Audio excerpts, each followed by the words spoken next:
Ladies and gentlemen, this is a story that came out in HuffPost, November 3rd, 2018. Teachers are serving as first responders to the opioid plague. My job as a teacher is to be a first responder to poverty, says Greg Kirui, um, a middle school teacher at Southside K-8 school. If my students learn other stuff too, that's great. Middle school teacher Greg Cruey can explain the most harrowing details of his students' lives with matter-of-fact precision. That smart sixth grader who had her hand raised last period, she's homeless and has in the past been suicidal.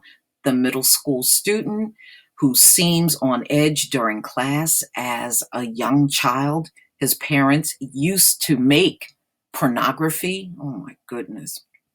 They needed the money for their drug addiction. The sassy eighth grader with the long hair, her mom just got out of jail and seems to be allowing her to smoke pot in the house. Many of these details are ones that, after 15 years in the classroom, Cruey has learned to pick up on. Though careful tracking what students are wearing, hunger levels, and emotional states, but sometimes students will offer up these deep personal details after class with shrugs as if it's information as casual as they ate for lunch. When Cruey still has questions, he will glean information through listening to the constant murmur of students' gossip in hallways, tracking social media posts, and keeping his ear to the ground at church. It's Cruey's job to keep track of these particulars even more than lesson planning or subsidize test preparation. My job as a teacher is to be a first responder to poverty, said Cruey, a 58-year-old middle school social studies teacher at Southside K-8 school. My students learn other stuff too. That's great. Cruey's school in War, West Virginia, in McDowell County, has long been held up as a living example of how poverty can limit educational attainment. So when the opioid plague hit, it hit McDowell County particularly hard. In 2014, the county led the state in opioid-related hospitalizations. In 2016, the Center for Disease Control and Prevention ranked McDowell County as the second most at risk in the country for an HIV outbreak due to intravenous drug use. And a lot of them are having sex for drugs. And that's why they are getting HIV. And West Virginia, he's right, is one of those really hard hit states. That's why over the course of Cruey's years in the classroom, he has become used to stories of families torn apart over drugs as parents and guardians shuffle between hospitals and jails. He cites estimates that nearly half of students live with someone other than their parents. Others are being raised by grandparents, relatives, friends, and foster parents. In war, a typical family structure are the norm. Nelson Spencer, who retired last month as superintendent of McDowell schools, said that in some of the county schools, as many as 40% of students don't live with their parents. Wow, that's a lot. 40% of the student body don't live with their parents. That just goes to show you there's a lot of people on drugs in that county. And though many of these arrangements are informal, with students casually bouncing between homes of family members and friends, West Virginia has seen a spike in foster care entrances compared with the U.S. average. In 2016, there were 1,221 foster care entrants per 100,000 youth, compared with the US average of 369. So that's way above the average, as you can see.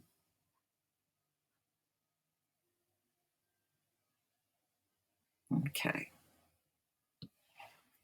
It's a pattern that teachers and school administrators are seeing emerge in many communities as some states have seek dramatic spikes in the number of foster care entrances in recent years. Around the country, the number of kids in foster care increased by about 10% from 2012 to 2016. At the same time, the number of children being removed from their homes because of parental drug use has also increased, according to the data from the Adoption and Foster Care Analysis and Reporting System.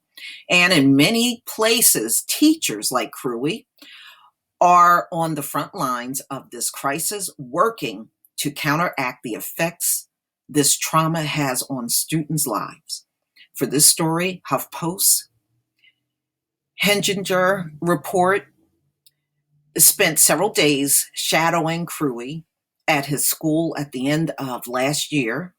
Um, the time spent showed teachers just as much as medical professionals and addiction counselors serve as first responders to the opioid plague. Cruey's story is unique, in particular, area where rates of addiction and poverty are high, but it's also representative of what teachers are experiencing in many communities. But you know what, also, that they're not talking about? A lot of these teachers are going in front of these kids high. In fact, I did a story on a woman that snorted in front of the kids. There's a high number of teachers that are strung out on drugs too. And I did another story on a teacher that threw all the students out of the class so she could shoot up heroin in the back of the classroom. And the students were out in the hallway, but they could still film her through the glass window in the door. So you have that problem too. And I did another story on a teacher that died in the school's bathroom. And they found fentanyl and heroin on this teacher. Only 58% of children involved in the foster care system finish high school by 19. Wow. Compared with 87% of the general population. Helping deeply traumatized students to succeed in school can be a tough battle. Well, I guess the place is living up to its name, War, West Virginia. A cycle of crisis. War was once a center of coal production, a town where everybody worked, but spiraled downward as the industry declined. By 1990, the population in McDowell had fell to about 35,000 people after a high of nearly 100,000 in 1950. For schools in the area, this means frequent visits from the Department of Child Protective Services and an abnormally small number of students who live with mom and dad. Cruey said it's also means having students at the center of a crisis that they did nothing to help create. It means high rates of students in special education. About 40% of middle school students have individualized education plans, a phenomena Cruey attributes in part to the high rates of pregnant mothers on drugs.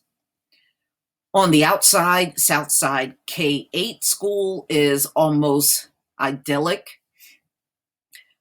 Plush mountains surround the recently renovated buildings.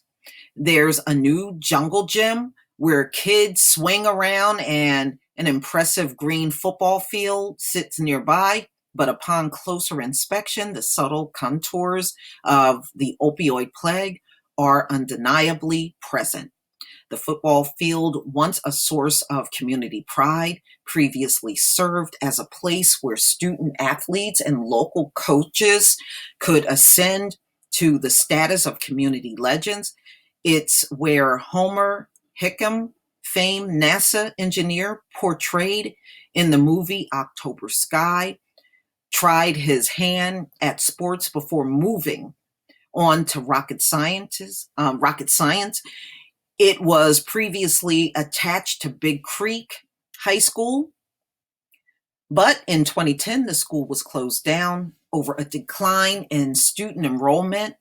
In 2015, the abandoned school was burnt down in an act of arson. Southside K-8 students now use the field for their football team, but most of the time, they can barely get enough students to fill the roster. Wow.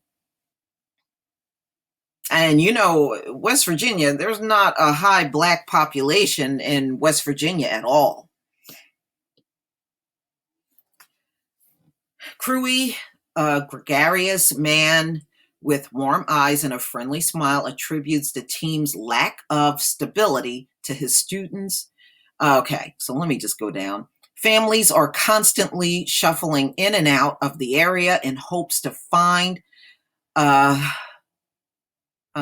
So these folks cannot find jobs. Okay, so now I understand why they're moving around a lot. They can't find jobs. It is one of those rural areas that's lacking in a lot of resources and jobs. Okay, so as students with drug-using parents bounce between staying with grandparents, great-grandparents, foster parents, and neighbors, Crewy never knows when a student will suddenly stop showing up or will come back after months away. As a teacher, that means Crewy has to learn to roll with the punches, even though those punches so rarely involve the stuff he was trained to do, like devise lessons, assign homework, and monitor learning progress. Crewy maintains a constant mental tracker of which students are living where, which students recently left, which students are on their way out. He has directly called Child Protective Services at times on his way to school in the morning. He lives about 30, so he drives 30 minutes to school. That's really not important. Several years ago, the school had a pregnant fifth grader. Wow, pregnant in the fifth grade? Oh, man. She ended up getting an abortion. Well, I guess so. Fifth grade, you're what, 10? Oh my God, oh man. It's inevitable that sometimes these traumas make their way into the classroom. During a second period class on a Thursday morning, last May, Crewy taught a lesson on Franklin Delano